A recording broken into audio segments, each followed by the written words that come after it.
కాకినాడ జిల్లా ఏలేశ్వరంలో ఎమ్మెల్యే వరుపుల సత్యప్రభ సూచనలతో N convention హాల్లో హైబ్రిడ్ మహానాడు వర్చువల్ క్లస్టర్ సమావేశాలు ఘనంగా నిర్వహించారు. మండల తెలుగుదేశం పార్టీ అధ్యక్షులు జ్యోతుల పెద్దబాబు, ఎంపీపీ క్లస్టర్ 1 ఇన్ఛార్జ్ గొల్లపల్లి ఉజ్జి ఆధ్వర్యంలో జరిగిన ఈ కార్యక్రమానికి జిల్లా టీడీపీ అధ్యక్షులు జ్యోతుల నవీన్ కుమార్ ముఖ్య అతిథిగా హాజరయ్యారు.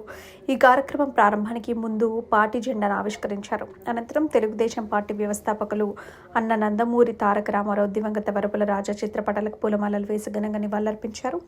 తదుపరి మహానాడు ప్రత్యక్ష ప్రసారాన్ని బూత్ కమిటీ కన్వీనర్లు, కో కన్వీనర్లు, తెలుగుదేశం పార్టీ అనుబంధ విభాగాల సభ్యులు, అభిమానులు కలిసి వీక్షించారు.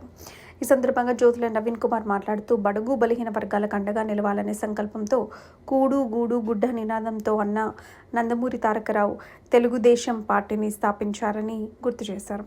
అదే ఆశయాలను కొనసాగిస్తూ పార్టీ జాతీయ అధ్యక్షులు నారా చంద్రబాబు నాయుడు సమర్థవంతంగా పార్టీని ముందుకు నడిపిస్తున్నారని తెలిపారు. యువనేత నారా లోకేష్ చేపట్టిన యువగలం పాదయాత్రతో పార్టీకి నూతన ఉత్సాహం వచ్చిందని, కార్యకర్తల్లో మరింత ఆత్మవిశ్వాసం పెరిగిందన్నారు. ఈ కార్యక్రమంలో క్లస్టర్ 2 ఇన్ఛార్జ్ ధనీకుల భద్రరావు, కో కన్వీనర్లు బస్స మహాలక్ష్మి ప్రసాద్, కోరుకొండ నూకరాజు, తెలుగు యువత పెంటకోట శ్రీధర్, సూతి బూరయ్య, పసల సూరిబాబు, బుద్ధ సూర్యప్రకాష్, సూతి వీరప్రభాకర్, మైరాల కనకరావు, జగటాపు సూరిబాబు, అరకరాజు, నూకతోటి ఈశ్వరుడు పాల్గొన్నారు. ఇంపార్టెంట్ నాయకులు లేకపోతే ఇంపార్టెంట్ కార్యకర్త వెళ్ళి 2 రోజులు 3 రోజులు అక్కడ ఉండి అలా జరిగింది ఇలా జరిగింది అని చెప్తే మిగిలిన వాళ్ళు వినే పరిస్థితి నుంచి కింద స్థాయి వారి సలహా కూడా తీసుకుని మీ తీర్మానాల రూపంలో రూపొందించి పంపించాలనే ఒక ఉద్దేశంతో కింద స్థాయి కార్యకర్త కూడా అందుబాటులో ఉండేలా దీన్ని ప్లాన్ చేయడం జరిగింది. రాష్ట్ర వ్యాప్తంగా 1845 క్లస్టర్లు ఇదే రూపంలో మహానాడు జరుగుతుంది. దీనికన్నా ముందు తెలుగుదేశం పార్టీ ఆవిర్భావం గురించి చూసుకున్నట్టయితే చాలా జనరేషన్ మారిపోయాయి కాబట్టి పెద్దలు కొంతమంది చేస్తే కొంతమందికి తెలియని పరిస్థితి.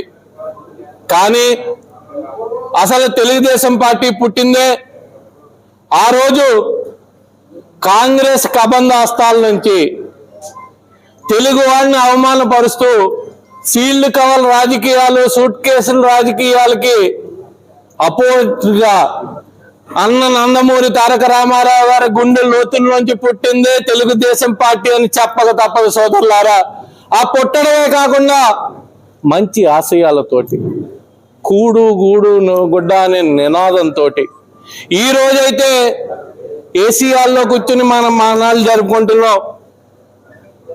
చాలా మహానాళ్ళు ఇసుక దెబ్బల్లోనే, చెట్లు నీడ కింద లేకపోతే టెంట్లలోనే జరిగే పరిస్థితి నుంచి ఏసీఆర్లో కూర్చున్నాం అంటే మన జీవన శైలి పెరిగింది, మన ఆర్థిక స్తోమత పెరిగింది.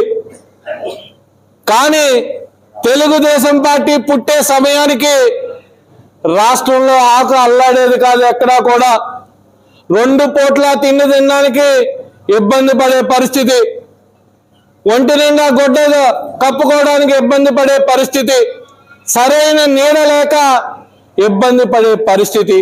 అవన్నీ కూడా తీర్చాలని సంక్షేమాన్ని రాష్ట్రానికి రుచి చూపించిన పార్టీయే తెలుగుదేశం పార్టీ అన్న నందమూరి తారక రామారావు గారని చెప్పక తప్పదు సోదరులారా.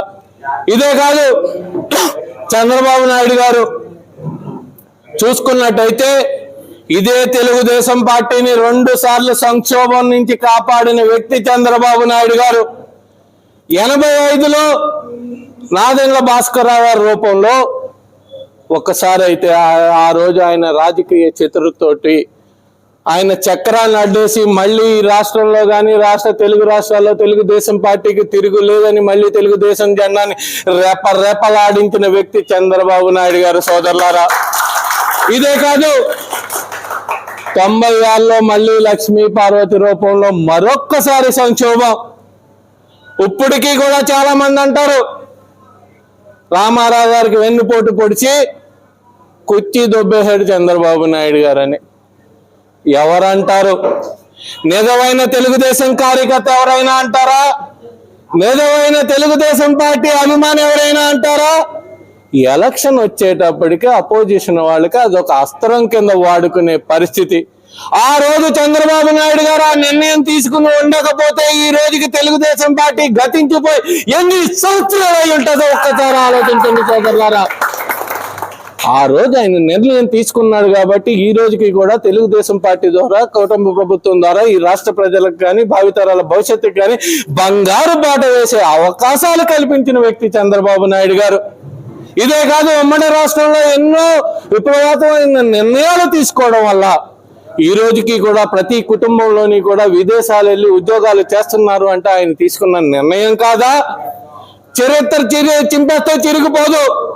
రాష్ట్రం విడిపోయిన తర్వాత ఈ రోజుకి తెలంగాణకి 60% ఇన్కమ్ సోర్స్ ఇచ్చిందంటే ఆ రోజు చంద్రబాబు నాయుడు తీసుకున్న విప్లవాత్మకమైన నిర్ణయం వల్లే.